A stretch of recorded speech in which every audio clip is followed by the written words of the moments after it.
नमस्कार. महाराष्ट्रातील लोकसभा निवडणुकीचे सर्व टप्पे पार पडलेत.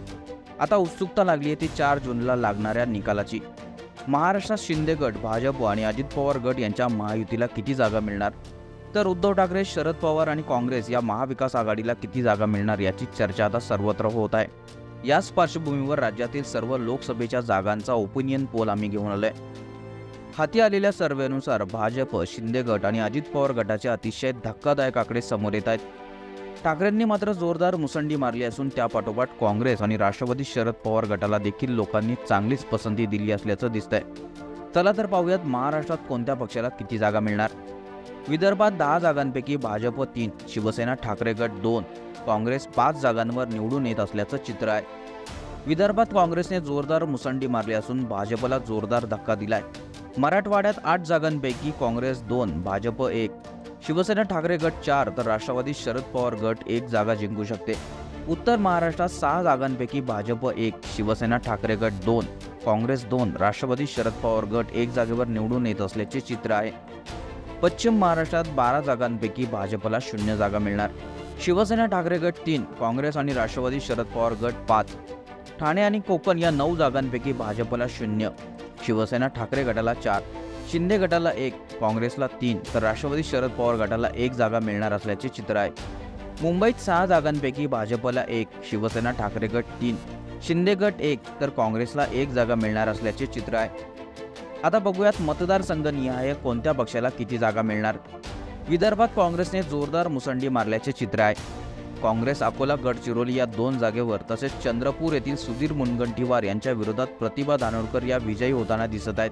प्रतिभा धानोरकर यांचे पती सुरेश धानोरकर हे येथून काँग्रेसचे एकमेव खासदार निवडून आले होते.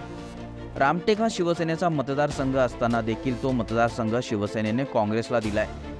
रश्मी बर्वे यांचा अर्ज येथे बाद झाल्याने त्यांचे पती श्याम बर्वे हे येथे उभे राहिले होते.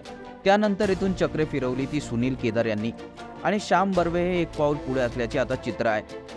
अमरावती येथून मागच्या वेळी नवनीत राणा या अपक्ष म्हणून निवडून आल्या होत्या, पण 2024च्या निवडणुकीत त्यांनी भाजपत प्रवेश केला. त्यांना अमरावतीतून काँग्रेसचे उमेदवार बळवंत वानखेडे यांनी जोरदार टक्कर दिली आहे. त्यामुळे नवनीत राणा यांची जागा देखील धोक्यात असल्याचे चित्र आहे. नागपुरातून नितीन गडकरी हे निवडून येतील, परंतु ते यावेळी खूप कमी फरकाने निवडून येतील असा अंदाज आहे. भंडारा गोंदियामधून भाजप उमेदवार सुनील मेढे आणि काँग्रेस उमेदवार प्रशांत बडवे यांच्यात जोरदार टक्कर होताना दिसत आहे. जो कोणी निवडून येईल तो खूप कमी फरकाने निवडून येऊ शकतो. वर्धा येथून भाजप उमेदवार रामदास तडस विरुद्ध राष्ट्रवादी शरद पवार गटाचे उमेदवार अमर काळे यांच्यात जोरदार लढत होत आहे. परंतु सर्व्हेनुसार वर्ध्यातून अमर काळे हे निवडून येत असल्याचे चित्र आहे. त्यामुळे भाजपला विदर्भात फक्त नितीन गडकरी यांची जागा राखता येणार आहे असे चित्र आहे. 2 जागा भंडारा आणि वर्धा खूप कमी फरकाने निवडून येतील असं चित्र आहे. ठाकरे गट बुलढाणा आणि यवतमाळ इथून जिंकून येणार असल्याचं चित्र आहे. आता पाहूयात मराठवाड्याचा कौल कोणाच्या बाजूने आहे. मराठवाड्यात भाजप फक्त जालन्याची एकमेव जागा जिंकून येऊ शकते. येथून रावसाहेब दानवे हे उमेदवार असल्याने ही एकमेव जागा भाजपला मिळू शकते. बीड येथून आश्चर्यचकित करणारा निर्णय येऊ शकतो. येथे भाजपचे उमेदवार पंकजा मुंडे विरुद्ध शरद पवार गटाचे उमेदवार बजरंग सोनावणे यांच्यात थेट लढत होत आहे. पण मतदारांनी मात्र आपला कौल यावेळी बजरंग सोनावणे यांच्या बाजूने दिला असल्याचे चित्र आहे. त्यामुळे पंकजा मुंडे यांना जोरदार धक्का बसू शकतो असं चित्र आहे. नांदेडमधून काँग्रेसचे उमेदवार वसंत चव्हाण निवडून येऊ शकतात. अशोक चव्हाण भाजपमध्ये गेले असले तरी लोकांनी त्यांना नाकारले आहे. नांदेडची जागाही काँग्रेसच्या पारड्यातच जाऊ शकते. लातूरमधून काँग्रेसचे उमेदवार डॉक्टर शिवाजी कळगे निवडून येऊ शकतात. येथे अमित देशमुख आणि धीरज देशमुख यांनी जोरदार प्रचार केला होता. त्यामुळे लातूरची जागा देखील काँग्रेस जिंकू शकते. उद्धव ठाकरेंच्या पक्षाला हिंगोली, उस्मानाबाद, परभणी आणि छत्रपती संभाजीनगर येथे एक हाती सत्ता मिळणार असल्याचे चित्र आहे. छत्रपती संभाजीनगरमध्ये तिरंगी लढत होती. शिंदे गटाचे संदीपान भुमरे, MIMचे इम्तियाज जलील आणि ठाकरे गटाचे चंद्रकांत खैरे यांच्यात ही लढत होती. पण यावेळी मात्र चंद्रकांत खैरे हे 2 पाऊल पुढे असल्याचे चित्र आहे. उत्तर महाराष्ट्राच्या 6 जागांपैकी भाजपची फक्त एकच जागा दिंडोरीची निवडून येत असल्याचं चित्र आहे. येथे भाजप उमेदवार भारती पवार या निवडून येऊ शकतात. उद्धव ठाकरेंचे 2 उमेदवार नाशिक येथून राजाभाऊ वाजे आणि जळगावातून करण पवार हे 2 पाऊल पुढे असल्याचे चित्र आहे. रावेर येथून शरद पवार गट भाजपला जोरदार धक्का देत असल्याचे चित्र आहे. भाजपच्या रक्षा खडसे यांना शरद पवारांचे उमेदवार श्रीराम पाटील यांनी तगडे आव्हान दिले आहे. त्यामुळेच येथून धक्कादायक निकालही येऊ शकतो. सर्वेनुसार रक्षा खडसे या पराभूत होऊ शकतात, तर शरद पवारांचे श्रीराम पाटील येथून निवडून येऊ शकतात. उत्तर महाराष्ट्रात काँग्रेसने जोरदार मुसंडी मारली असून नंदुरबार आणि धुळे या 2 जागांवर काँग्रेस निवडून येऊ शकते. नंदुरबार येथून गोवाल पाडवी निवडून येऊ शकतात, तर धुळ्यातून शोभा बच्चाव निवडून येऊ शकतात. कोकण विभागात बघितलं तर येथे ठाकरे गटाला जोरदार फायदा होताना दिसत आहे. शिंदे गटाला इथे एकमेव जागा मिळू शकते, ती म्हणजे कल्याणचे एकनाथ शिंदे यांचे पुत्र श्रीकांत शिंदे हे येथून निवडून येऊ शकतात. रायगड येथून ठाकरेंचे निष्ठावान उमेदवार अनंत गीते आणि अजित पवार गटाचे सुनील तटकरे यांच्यात लढत होती, परंतु अनंत गीते येथे एक पाऊल पुढे असून ते निवडून येऊ शकतात असं बोललं जात आहे. रत्नागिरी, ठाणे, पालघर येथे ठाकरे यांना एक हाती सत्ता मिळणार आहे. रत्नागिरीत विनायक राऊत आणि नारायण राणे यांच्यात लढत पाहायला मिळाली, परंतु येथे विनायक राऊत हे एकतर्फी निवडून येतील. ठाण्यात राजन विचारे निवडून येतील, तर पालघर येथून ठाकरे यांच्या भारती कांबळे निवडून येतील. तसेच भिवंडीतून शरद पवारांचे सुरेश म्हात्रे यांनी कपिल पाटील यांना जोरदार टक्कर देत सुरेश म्हात्रे हे एक पाऊल पुढे आहेत. पश्चिम महाराष्ट्र हा शरद पवारांचा बालेकिल्ला समजला जातो. 5 जागेवर शरद पवार गटाचे वर्चस्व पाहायला मिळणार आहे. बारामती येथून सुप्रिया सुळे विरुद्ध सुनेत्रा पवार यांच्या लढतीत सुप्रिया सुळे 3 पावलं पुढे आहेत. सातारा येथून शशिकांत शिंदे विरुद्ध उदयनराजे यांच्या लढतीत शशिकांत शिंदे हे एक पाऊल पुढे आहेत.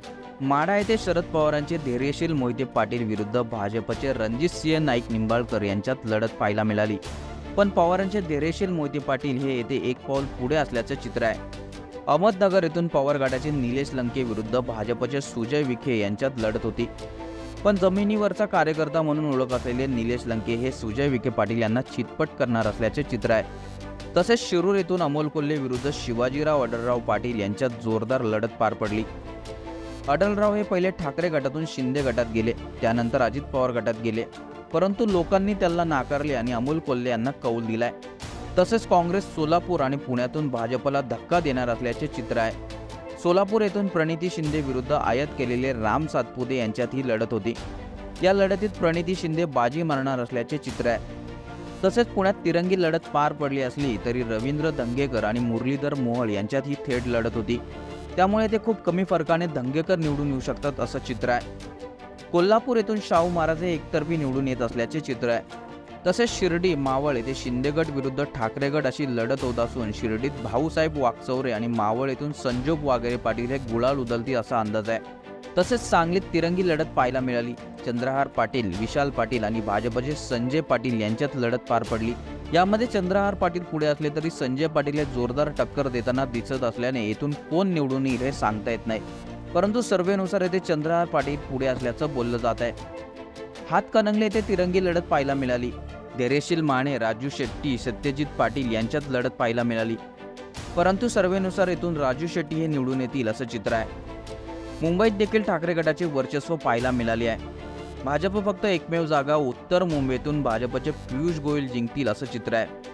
ठाकरे गटाला मुंबईतून 3 जागा मिळणार असल्याचं बोललं जात आहे, ज्यात मुंबई दक्षिणमधून अरविंद सावंत, मुंबई उत्तर पश्चिममधून अमोल कीर्तीकर, मुंबई उत्तर पूर्वमधील संजय दिना पाटील हे निवडून येतील.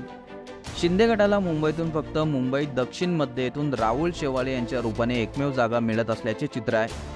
मुंबईतून उत्तर मध्यमधून काँग्रेसचे उमेदवार वर्षा गायकवाड आणि भाजपात नुकताच प्रवेश केलेले ॲडव्होकेट उज्ज्वल निकम यांच्यात लढत पार पडली, पण ही जागा काँग्रेसच्या वर्षा गायकवाड एकतर्फी निवडून येत असल्याचं बोललं जात आहे. त्यामुळे भाजपला जोरदार धक्का मानला जात आहे. शिवसेना शिंदे गट फक्त 2 जागा जिंकेल, ठाकरे गट 18 जागा जिंकेल. या निवडणुकीत काँग्रेसला जोरदार फायदा झाल्याचं पाहायला मिळालं. काँग्रेसला 13 जागा मिळू शकतात. शरद पवार गट हे 8 जागेवर निवडून येऊ शकतात. अजित पवार गट या निवडणुकीत कुठेही दिसला नाही. त्यांच्या 4 पैकी एकही जागा निवडून येत नसल्याचं चित्र आहे. एकंदरीत इंडिया आघाडीच्या 28 ते 35 जागा निवडून येतील, तर महायुतीच्या 13 ते 18 जागा निवडून येतील. यापुढे ते जाणार नाही असा अंदाज आहे. या सर्व जागांच्या सर्व्हेवर तुम्हाला काय वाटते कमेंट करून नक्की सांगा.